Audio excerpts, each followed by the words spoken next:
Señor presidente, voy a tratar el tema crímenes de lesa humanidad. Barrios Altos y La Cantuta, crímenes de lesa humanidad.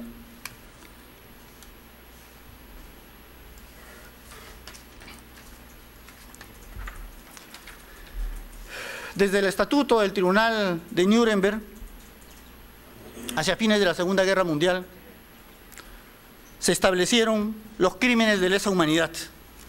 Ahí está el Estatuto y sus principios, posteriormente ratificados por la Asamblea General de Naciones Unidas. En los años 90, los tribunales penales internacionales ad hoc, particularmente el de Yugoslavia y el de Ruanda, han seguido esa misma línea. Y en 1998, el Estatuto de la Corte Penal Internacional ha definido de una vez y para siempre, para todos, a los crímenes contra la humanidad como cualesquiera de una serie de actos inhumanos, como el asesinato, el exterminio, la tortura, el sometimiento a esclavitud, la deportación, la persecución por motivos políticos, raciales o religiosos, el encarcelamiento arbitrario, la desaparición forzada, el homicidio intencional, el encarcelamiento, la violencia sexual, cometidos como parte de un ataque generalizado o sistemático contra cualquier población civil.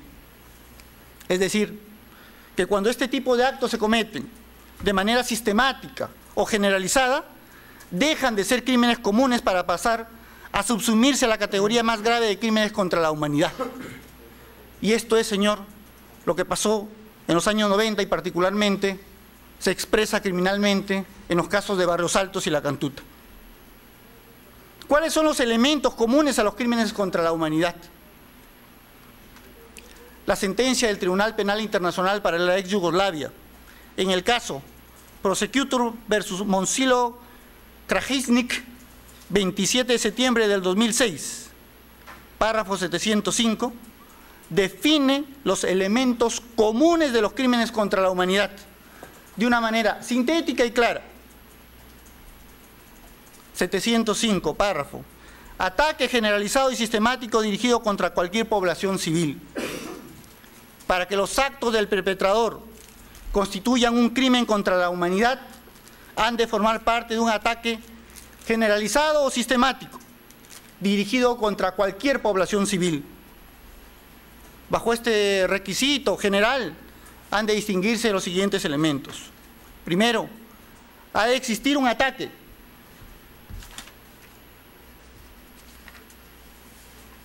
En segundo lugar, el ataque ha de ser generalizado o sistemático.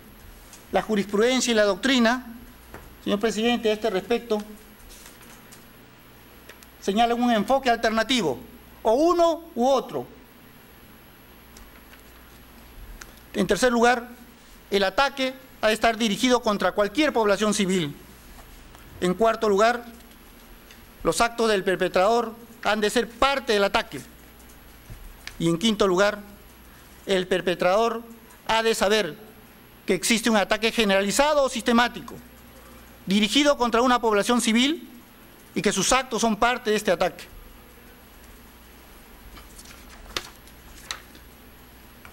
La sentencia de la Sala Penal, Audiencia Nacional Española en el caso Chilingo, lleva igualmente a cabo una sistematización de los elementos definidores del crimen contra la humanidad.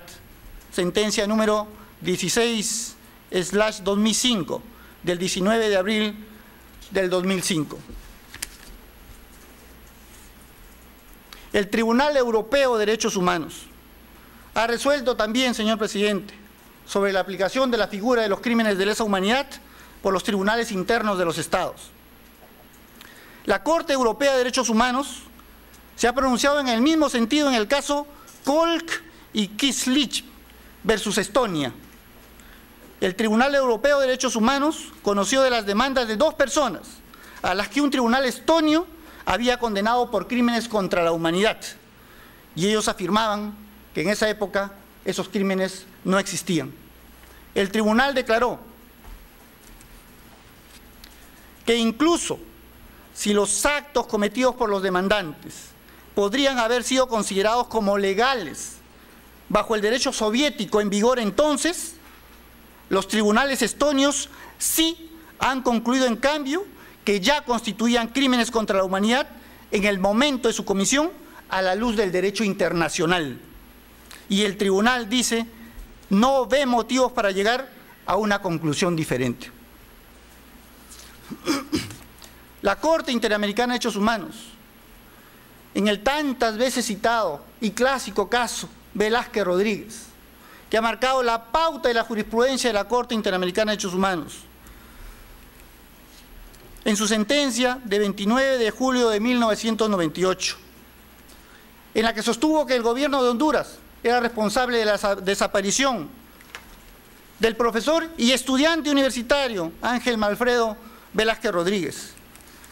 En su fallo, señor presidente, dijo: el fenómeno de las desapariciones constituye una forma compleja de violación de los derechos humanos que debe ser comprendida y encarada de una manera integral. Párrafo 150. Y en el 153 añadió: la doctrina y las prácticas internacionales han calificado muchas veces la desaparición forzada como un delito contra la humanidad. La Asamblea de la Organización de Estados Americanos ha afirmado que es una afrenta a la conciencia del hemisferio y constituye un crimen de lesa humanidad. En adelante, señor presidente, la Corte Interamericana ha consolidado, ha trabajado su jurisprudencia sobre el delito de lesa humanidad. Y así llegamos al caso Almonacid Arellano y otros versus Chile, que hemos citado anteriormente. Sentencia del 26 de septiembre del 2006. Particularmente importante, señor presidente, los párrafos 93 y 144. En el párrafo 104 dice: la Corte considera que existe suficiente evidencia para razonablemente sostener que la ejecución extrajudicial cometida por agentes estatales en perjuicio del señor Almonacid Arellano, todo lo cual era considerado como una amenaza por su doctrina, cometida dentro de un patrón sistemático y generalizado contra la población civil, es un crimen de lesa humanidad. Y en el caso Goiburú versus Paraguay, también citado anteriormente, señor presidente, la Corte ha reiterado que la desaparición forzada de personas constituye un delito de lesa humanidad y que la responsabilidad internacional del Estado se ve agravada cuando la desaparición forma parte de un patrón sistemático o práctica aplicada o tolerada por el Estado. Se trata, en suma, dice la Corte, de un delito de lesa humanidad que implica un craso abandono de los principios esenciales en que se fundamenta el sistema interamericano. En el caso de la Cantuta, señor presidente, hay una declaración expresa de la Corte Interamericana de Derechos Humanos diciendo que el caso de la Cantuta es un crimen de lesa humanidad. En ese caso, sentencia de 29 de noviembre del 2006, la Corte ratifica la calificación de crímenes de lesa humanidad dada por la Comisión de la Verdad y Reconciliación del Perú en relación con los hechos objeto de su mandato. De esta manera, señor presidente, ratifica la Corte la decisión adoptada anteriormente en el caso Almonacid Arellano. ¿Qué dijo la Corte? Párrafo 95. Los hechos de este caso han sido calificados por la Comisión de la Verdad y Reconciliación, por los órganos judiciales internos y por la propia representación del Estado ante este tribunal como crímenes internacionales y crímenes de lesa humanidad. La ejecución extrajudicial y desaparición forzada de personas fueron perpetradas en un contexto de ataque generalizado y sistemático contra sectores de la población civil. Y así, señor presidente, siguen diversos párrafos fundamentando su resolución. Para terminar esta cita, simplemente quiero señalar el párrafo 225. En tal sentido, es oportuno insistir en que los hechos de la Cantuta cometidos contra las víctimas ejecutadas extrajudicialmente o desaparecidas forzadamente, constituyen crímenes de lesa humanidad que no pueden quedar impunes. Son imprescriptibles y no pueden ser comprendidos dentro de una amnistía.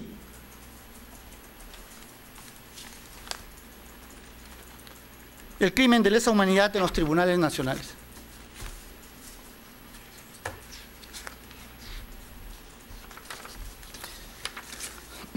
Hay por lo menos, señor presidente, 3 sentencias del Tribunal Constitucional sobre la materia. El caso 2798-04-HC/TC, Gabriel Orlando Vera Navarrete,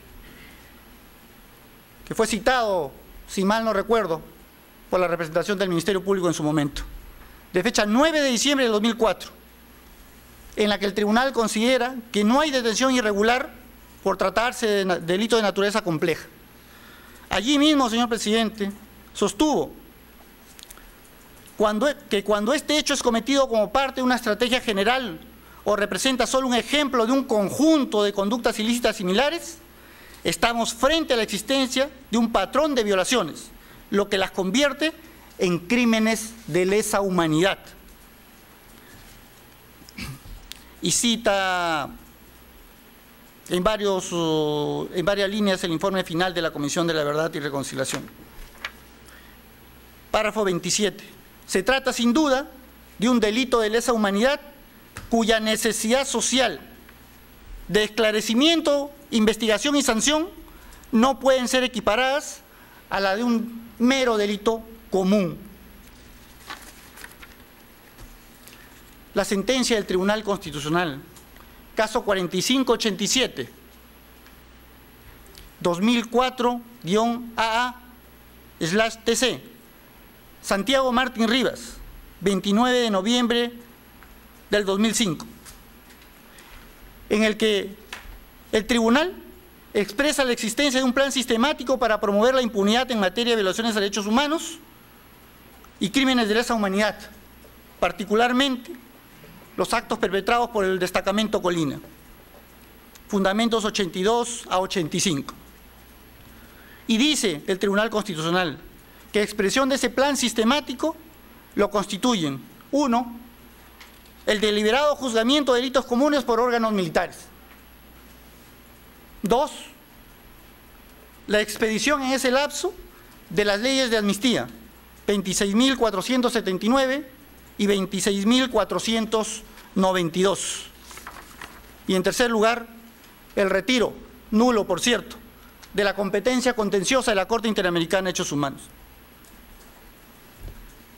En el caso 679-2005-PA/TC, Santiago Martín Rivas, de fecha 2 de marzo de 2007.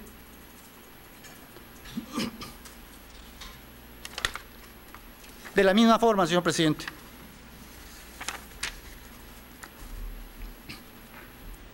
La primera Sala Penal Nacional, en el caso Cantuta, sentencia de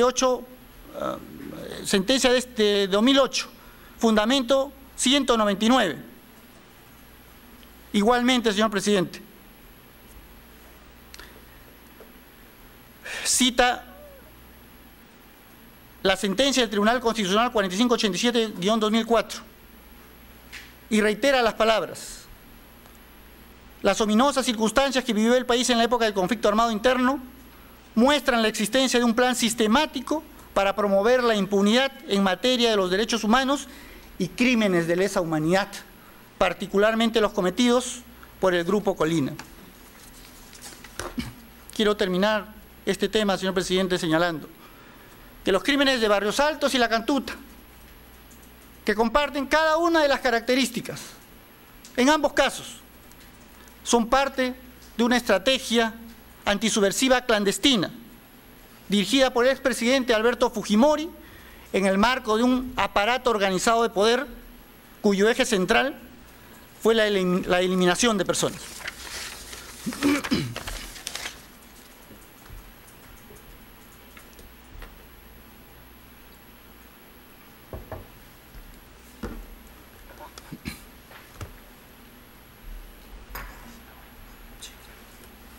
Señor presidente, el valor probatorio de los informes de las comisiones de la verdad. ¿Está bien?